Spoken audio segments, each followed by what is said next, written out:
하나님의 말씀 룻기 3장입니다.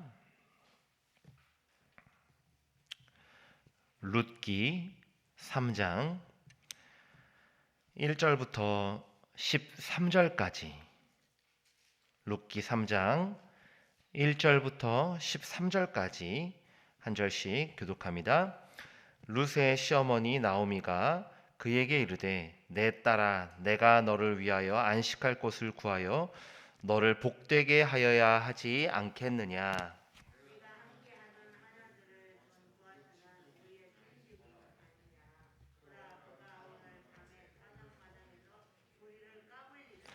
그런즉 너는 목욕하고 기름을 바르고 의복을 입고 타작마당에 내려가서 그 사람이 먹고 마시기를 다 하기 전까지는 그에게 보이지 말고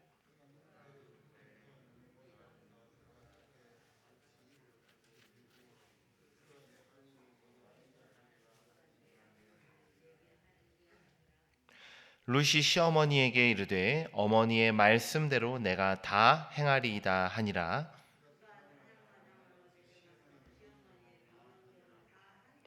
보아스가 먹고 마시고 마음이 즐거워 가서 곡식 단 더미의 끝에 눕는지라. 룻이 가만히 가서 그의 발치 이불을 들고 거기 누웠더라.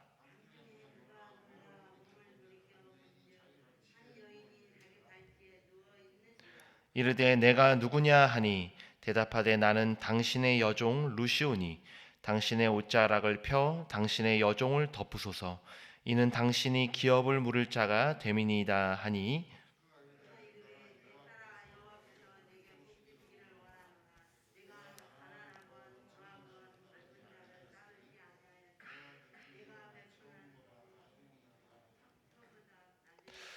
그리고 이제 내 딸아 두려워하지 말라. 내가 내 말대로 내게 다 행하리라. 내가 현숙한 여자인 줄을 나의 성읍 백성이 다 아느니라.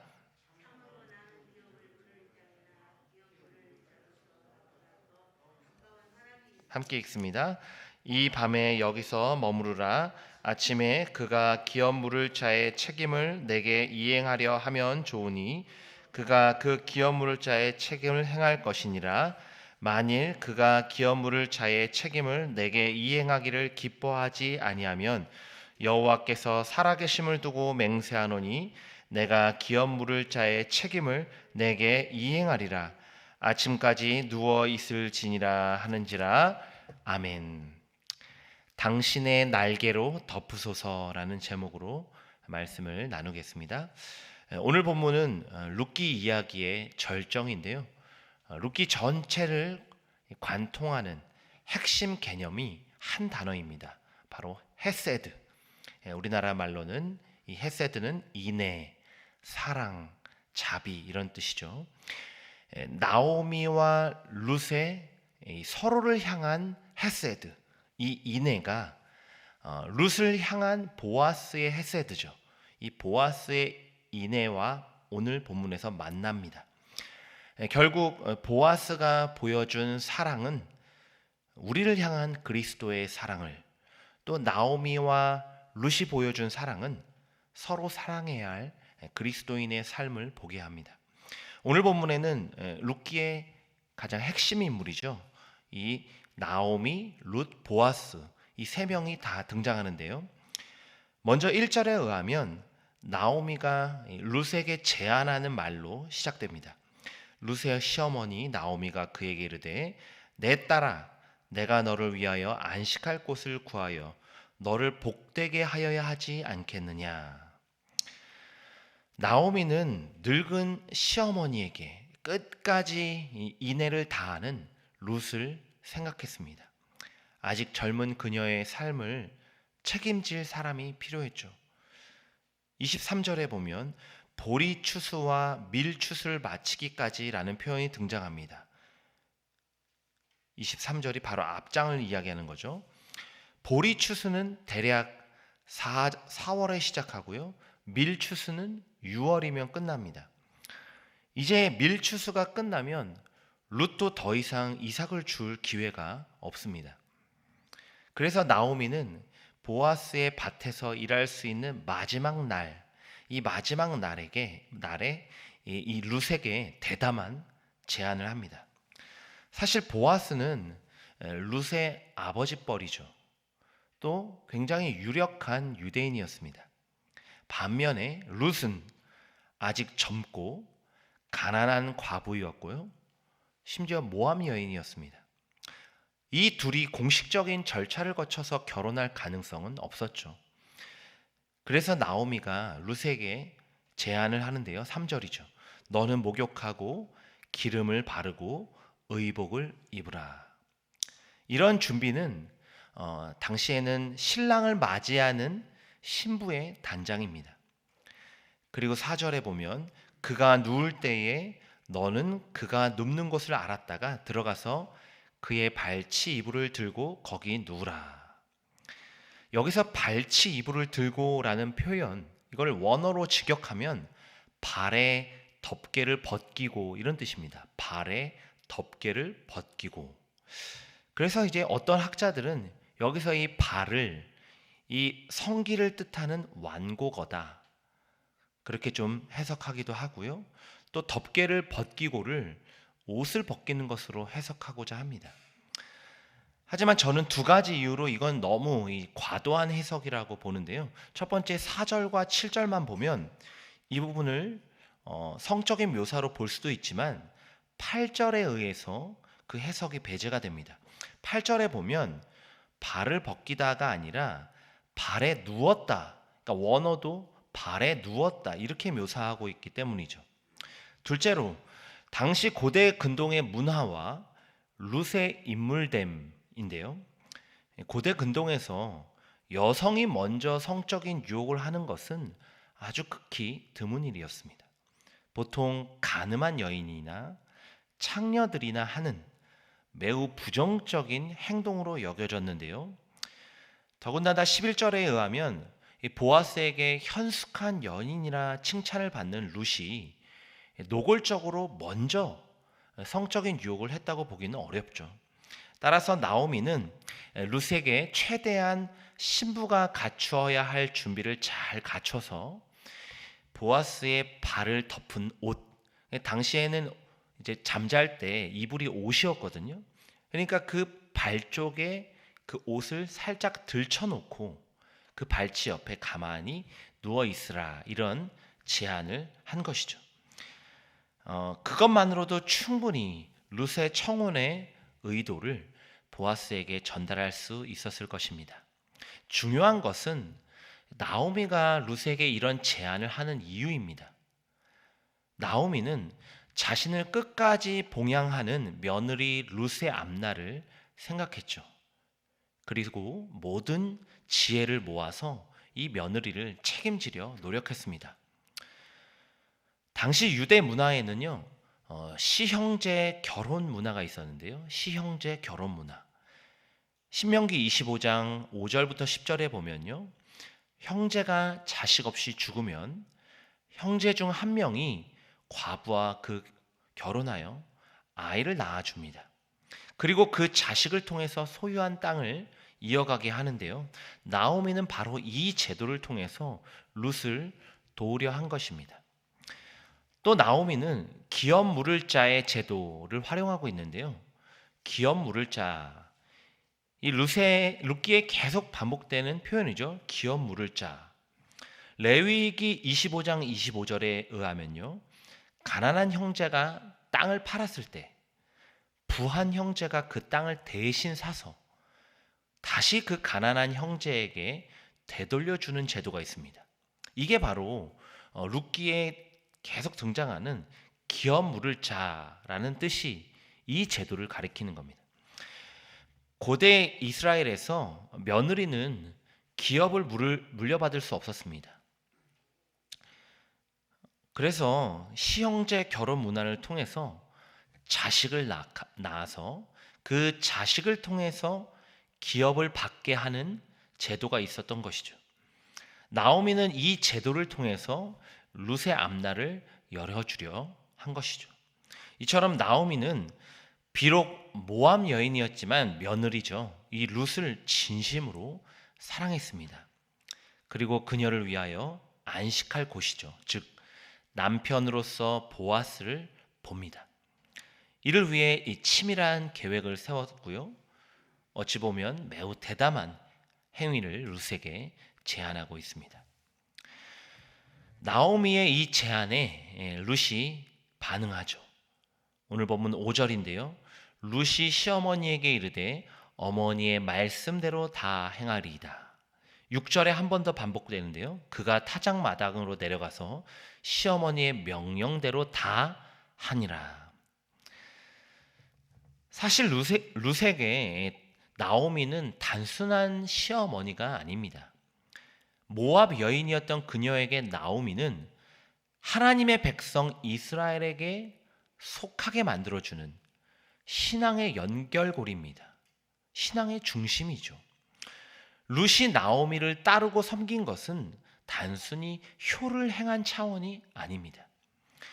그녀에게 나오미는 하나님과의 이 연결 통로였기 때문에 룻은 나오미의 말을 하나님의 명령처럼 받아들인 것이죠. 때문에 룻은 나오미의 말에 전적으로 순종합니다. 한편 룻의 순종은 단순히 자신의 미래만을 생각한 게 아니라 나오미, 그러니까 시어머니의 삶까지 책임지겠다, 이런 각오로 임하고 있습니다. 룻은 두렵고 떨리는 마음으로 단장하고 보아스의 발치에 눕습니다. 그리고 놀라서 깬 보아스에게 이렇게 고백하는데요. 오늘 보면 9절이죠. 나는 당신의 여종 룻이오니 당신의 옷자락을 펴 당신의 여종을 덮으소서. 이는 당신이 기업을 물을 자가 됨이니이다. 여기서 여종은 노예로서의 여인을 뜻하는 표현이 아닙니다. 여기서의 여종은 당신의 여자입니다. 나는 당신의 여자입니다. 이런 청혼의 고백입니다. 또 옷자락을 펴 덮으소서라는 표현은요, 직역하면 원어의 직역을 보면 당신의 날개를 펴소서, 이런 뜻입니다. 당신의 날개를 펴소서. 이 표현이 2장 12절에 등장해요.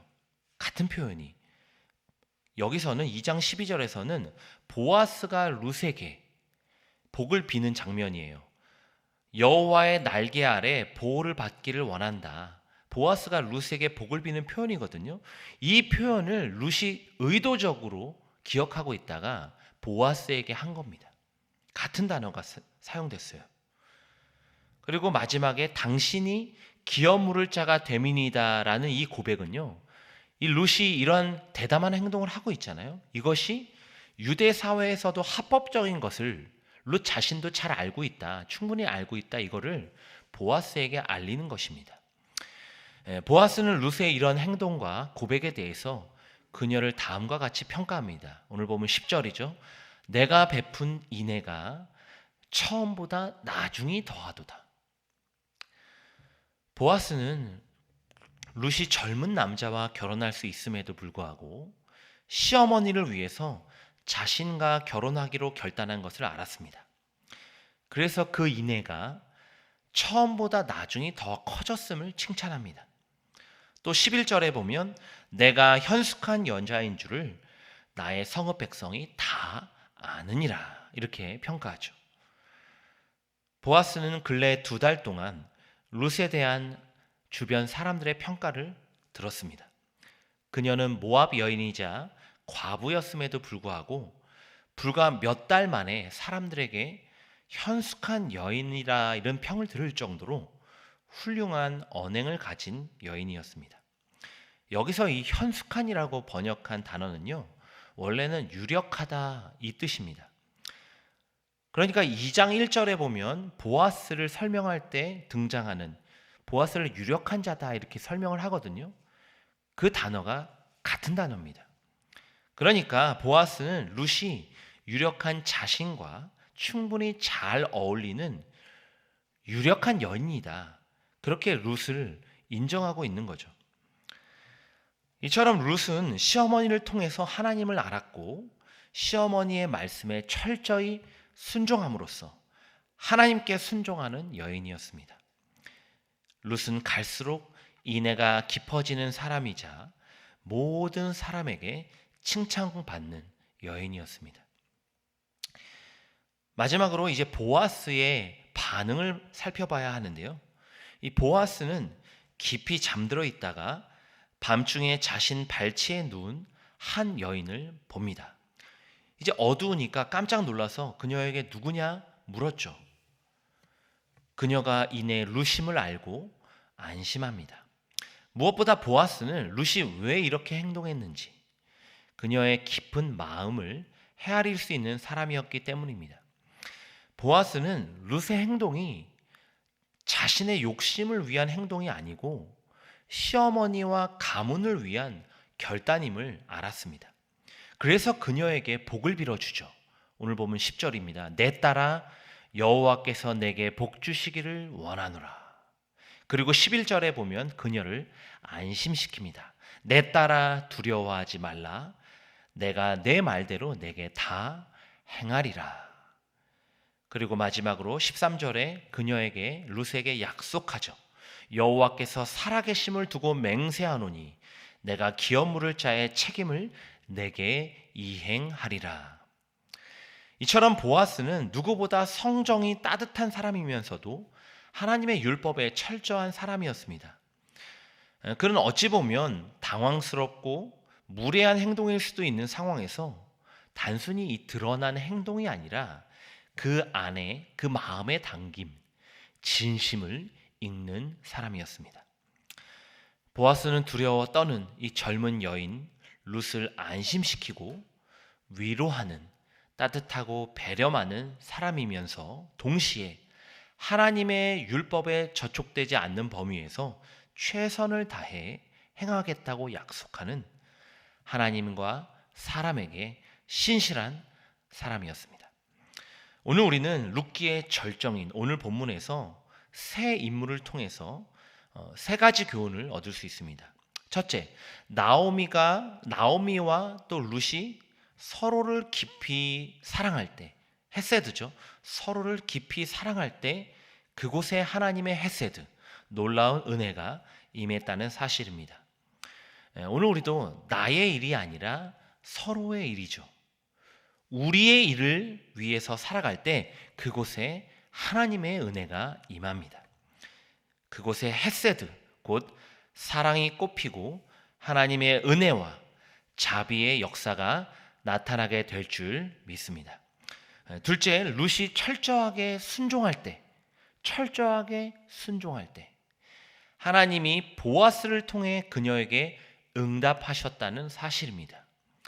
오늘 우리도 내 생각과 욕심 혹은 세상의 가치관이 아니라 말씀에 순종할 때, 이 말씀에 순종할 때 하나님이 역사하시죠.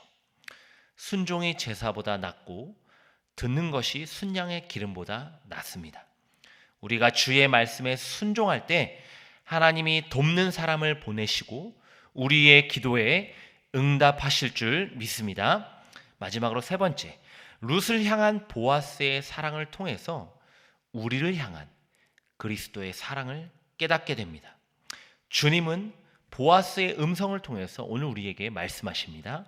내 딸아, 내 아들아, 두려워하지 말라. 내가 내게 다 행하리라. 내가 나의 책임을 내게 이행하리라. 오늘 내가 예수 그리스도만이 내 삶의 주인이시오 왕이심을 고백할 때 주님이 우리 삶을 책임지십니다. 주님께서 우리의 두려움을 걷어내시고 평안을 주시고 우리에게 필요한 모든 것을 넉넉히 채우실 줄 믿습니다. 오늘 우리가 해야 할 것은 오직 룻의 이 고백이죠. 룻의 고백, 주님 앞에 엎드리는 겁니다. 나는 당신의 종입니다. 당신의 날개로 덮어 주소서. 오늘 내가 사랑을 베풀어야 할 대상은 누구입니까? 그 사람에게 주님의 헤세드를 가지고 나아가시길 바랍니다. 더 나아가서 주님의 발 앞에 모든 것을 내려놓고 주님의 말씀에 철저히 순종하는 삶을 사시길 바랍니다. 바로 그때 주님이 내게 평안을 주시고 우리의 삶을 푸른 초장, 쉴만한 물가로 인도하실 줄 믿습니다. 오늘 하루도 이 말씀 붙잡고 헤세드죠. 곧 주님의 사랑과 은혜를 내가 먼저 누리고 또 주변에 베푸는 저와 여러분이 되길 주님의 이름으로 간절히 축원합니다. 기도하겠습니다.